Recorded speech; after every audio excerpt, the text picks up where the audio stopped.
Kalyani Priyadarshan Naslen combo അതായത് ജനങ്ങൾ ഏറ്റെടുത്ത് കഴിഞ്ഞു. ഇനി സിനിമ 500 കോടി ക്ലബ്ബ് കയറുമെന്നാണ് നമുക്കൊക്കെ അറിയാനുള്ളത്. ആ കോംബോയെ കുറിച്ച് അങ്ങനെ 500 കോടി സംഭവിക്കട്ടെ. അങ്ങനെയാണെങ്കിൽ മലയാളത്തിലെ ആദ്യത്തെ 500 കോടി ക്ലബ്ബാവും. നമ്മൾ പണ്ടൊക്കെ വേറെ ലാംഗ്വേജിൽ സൗത്ത് ഇന്ത്യയിലുള്ള തെലുങ്കിലായാലും ഇപ്പോൾ ഹിന്ദിയിലാണെങ്കിലും നമ്മൾ കേട്ട് പരിചയം അല്ലെങ്കിൽ അതിൽ മാത്രം സംഭവിക്കുന്ന ഒരു കാര്യമായിട്ടായിരുന്നു. ഇപ്പം നമ്മൾ കണ്ടിന്യൂസ് ആയിട്ട് ഇപ്പോൾ തുടരും 200 മുകളിൽ ഇത് എമ്പുരാൻ അതും 200 മുകളിൽ ഇതാവുന്നു. ഇപ്പം ലോക റണ്ണിങ് തുടർന്നുകൊണ്ടിരിക്കുന്നത് 300 കടന്ന് 500 ആകട്ടെ എന്ന് ആകുന്നതിന് സന്തോഷമുള്ളൂ.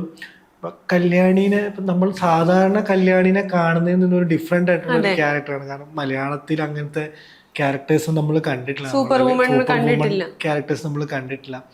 അപ്പോൾ ഇപ്പോൾ കല്യാണി അത് ചെയ്ത് കഴിഞ്ഞപ്പോൾ എല്ലാവരും അത് ഭയങ്കരമായിട്ട് അക്സെപ്റ്റ് ചെയ്തപ്പെടുന്നുണ്ട്. അത് എന്തൊരു ഭാഗ്യമാണ്. അപ്പോൾ ഇനി അത് ഇതുപോലെയുള്ള ക്യാരക്ടേഴ്സ് വുമൺ ഓറിയൻ്റ് അല്ലെങ്കിൽ സൂപ്പർ ഹീറോ ആയിട്ട് നമുക്ക് മലയാളത്തിലും വരും, അല്ലെങ്കിൽ മലയാളത്തിനൊരു സൂപ്പർ ഹീറോയിനെ കിട്ടിയിട്ട് അതിന് ഭയങ്കര സന്തോഷം. പിന്നെ നസ്ലിനാണെങ്കിലും അവർ തമ്മിലുള്ള കോമ്പിനേഷനോ അല്ലെങ്കിൽ അവർ തമ്മിലുള്ള ഓഡിയൻ്റ് ആയിട്ട് കാണുമ്പോൾ ഭയങ്കര രസമായിട്ട് അവർ കെമിസ്ട്രി ഭയങ്കരമായിട്ട് വർക്ക് ആവുന്നുണ്ട്. അവർ ചന്തു ആണെങ്കിലും അരുണാണെങ്കിലും അവരുടെ 3 പേരുള്ള കോമഡികളും എല്ലാവരും കോമഡിയും എല്ലാ പരിപാടികളും അതിൽ വർക്കാണ്. ഒരു സിനിമ ഒരു ഹിറ്റ് ആവുമ്പോൾ ശരിക്കും അതിൽ എന്ത് ചെയ്താലും അത് വർക്കാവുന്ന ഒരു മാജിക്കാണ് ശരിക്കും ഇതിന് സംഭവിച്ചേക്കുന്നത്.